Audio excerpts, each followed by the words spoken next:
حسن خاتمہ سے کیا مراد ہے؟ الشیخ بن عثیمین رحمۃ اللہ فرماتے ہیں کہ اچھے انجام کا مطلب یہ نہیں کہ آپ ضرور مسجد میں فوت ہوں یا جائے نماز پر، یا آپ جس وقت فوت ہوں تو قرآن آپ کے ہاتھ میں ہو، یا آپ بیت اللہ کا طواف کر رہے ہوں۔ تمام مخلوقات میں سے بہترین حضرت محمد صلی اللہ علیہ وسلم جس وقت فوت ہوئے تو اپنے بستر پر تھے۔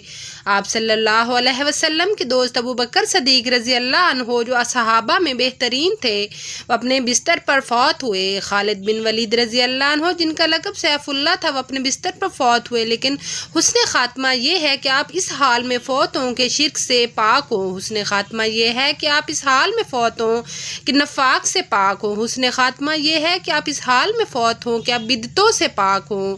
حسن خاتمہ یہ ہے کہ آپ اس حال میں فوت ہوں کہ آپ قرآن و سنت پر عمل پیرا ہوں۔ حسن خاتمہ یہ ہے کہ آپ اس حال میں فوت ہوں کہ آپ مسلمانوں کے خون، مال اور عزت کے بوجھ سے ہلکے ہوں، حقوق اللہ، حقوق العباد کو ادا کرنے والے ہوں۔ حسن خاتمہ یہ ہے کہ آپ اس حال میں فوت ہوں کہ آپ کا دل سلامت ہو، نیت پاک ہو، آپ حسن اخلاق پر ہوں، کسی مسلمان کے لیے آپ کے دل میں کوئی بغض، کینہ اور نفرت نہ ہو۔ حسن خاتمہ یہ ہے کہ آپ اس حال میں فوت ہوں کہ آپ پانچوں نمازوں کو ان کے وقت پر ادا کرنے والے ہوں۔ اے اللہ پاک، تمام کاموں میں ہمارا انجام اچھا کر دے اور ہمیں دنیا کی رسوائی اور آخرت کے عذاب سے بچا لے۔ تو فرینڈز، اگر آپ کو میری تحریر اچھی لگی تو پلیز میرے چینل کو سبسکرائب کر دے۔ اللہ حافظ۔